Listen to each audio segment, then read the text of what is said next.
The new fragrance from Prada, Luna Rossa Carbon EDP, has just dropped. Let's take it for a spin. Here it is, the sequel to the highly anticipated Luna Rossa Carbon EDT, which many people loved and many people call it their favourite designer fragrance. Is this just a cash-in flanker or is it doing something different? The bottle is the usual stunning Prada Luna Rossa Carbon design. I think these are amongst the best looking designer fragrance bottles. I guess you would expect top-notch design from Prada. Rather than me just sitting here and talking to you about this fragrance, let's apply it and take it out for a proper test drive. Look at the cinema. Here, for some reason this shot just looks pretty cool with the clouds and the morning sunshine. But enough of that, let's set the camera down and talk about this fragrance. Forgive the lo-fi aesthetic here, I just want to film this on the iPhone to keep things spontaneous. I want to talk about my expectations of this fragrance and then my first impressions, which were very different from my expectations. So the original Luna Rossa Carbon, most people know, bit of a riff on Dior Sauvage. Many people prefer it to Sauvage, but it was doing the same kind of thing and sometimes difficult to tell which was which in the air. So when I looked at this one, the EDP, that had the addition of Licorice in there, first thought was, okay, this is going to be Prada doing their version of Sauvage Elixir, because Dior added licorice and spices. They made things more robust. They made it a darker fragrance and actually a more attention-grabbing fragrance. You would think that Prada would maybe follow suit and do a similar thing since Sauvage Elixir has been so popular. I was wrong. When I first smelled this, when I sprayed it on, first of all, loved the opening. It actually surprised me a little bit how much I liked it because the licorice wasn't very strong in this. The fragrance that it reminded me more of than Sauvage, strangely, was La Malle from Jean-Paul Gaultier. I've not heard anyone talk about that. It doesn't smell the same as that, but it's got that similar sweet vanilla lavender. This one doesn't have the mint, but it does have cypress. It's got a little bit of a eucalyptus element to it, so that does give the fragrance a little bit of freshness. So sweet lavender, vanilla freshness, which is kind of what La Malle is doing. So it reminded me more of that. I love La Malle. As many of you know, it was my signature scent for about a decade, so it's got a place in my heart. So the fact that this one is doing a similar thing to that, I'm here for it. Right, we'll continue this as we're out and about because I'm going to go and buy some jeans.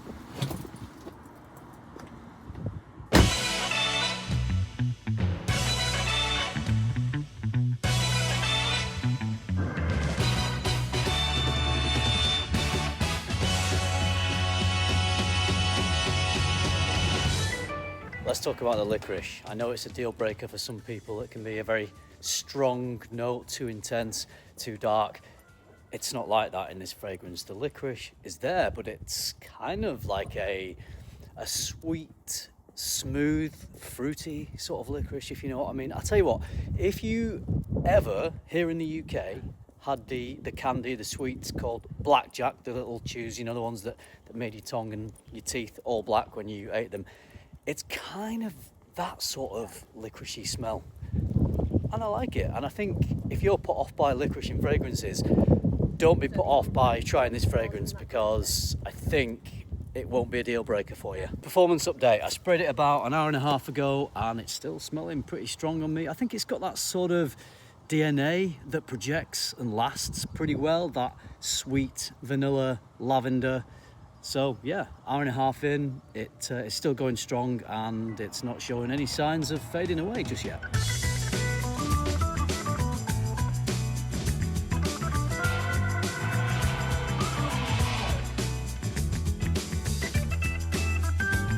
We've got this whole minimalistic 3-note breakdown again. There's lavender, licorice and cypress. There's obviously way more than that going on. I think the cypress is worth talking about as well because it's bringing this cooling, slightly green, fresh eucalyptus sweetness to it, which I think is working really well with the licorice and the aromatic lavender. Honestly, I'm loving the smell of this fragrance. It smells fantastic. For the most part, I'd say it is a pretty different fragrance to the EDT, but just in the background, there is still a little bit of that Luna Rossa Carbon EDT Sauvage style DNA. I guess there's lavender in it, so there is going to be a little bit of a similarity, but it is there in the background, but I would say it is a very different overall scent profile to the EDT. I'm about 3 hours into wearing it now, so well into the dry down, and it's not really showing any signs of fading away or slowing down. Sometimes fragrances can have an amazing attention grabbing opening and everyone smells it on the strip, and then they go and buy the fragrance because they love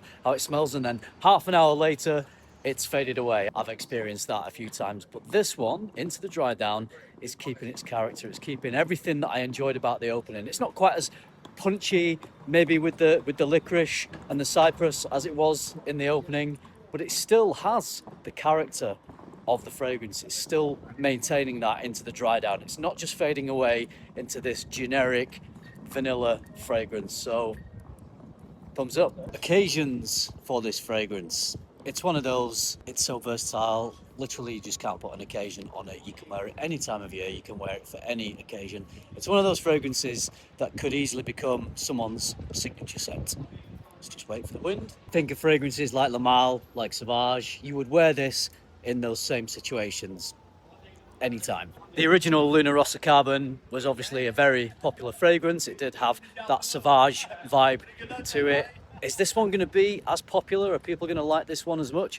I think this one has the potential to be even more popular because it doesn't smell like another fragrance. Yeah, there's flickers of Le Male, there's just that little bit of that original Luna Rossa Carbon. I really enjoyed the original Luna Rossa Carbon. It was a less screechy, less shouty version of Sauvage, but because it was similar to Sauvage, it wasn't that unique. This one is not similar to another fragrance. I adore the smell of this. I'm really enjoying it. So for those reasons, I would say I enjoy this one more than the EDT. Price isn't too bad for a designer fragrance. I think it's pretty affordable for the sort of smell that you're getting, for the quality of this fragrance. You can get the 50 ml for 60-ish pounds, and I've seen that the 100 ml seems to be available for under 90 pounds, so 80 something sort of pounds. I think these days for a designer fragrance that smells as good as this is a good price.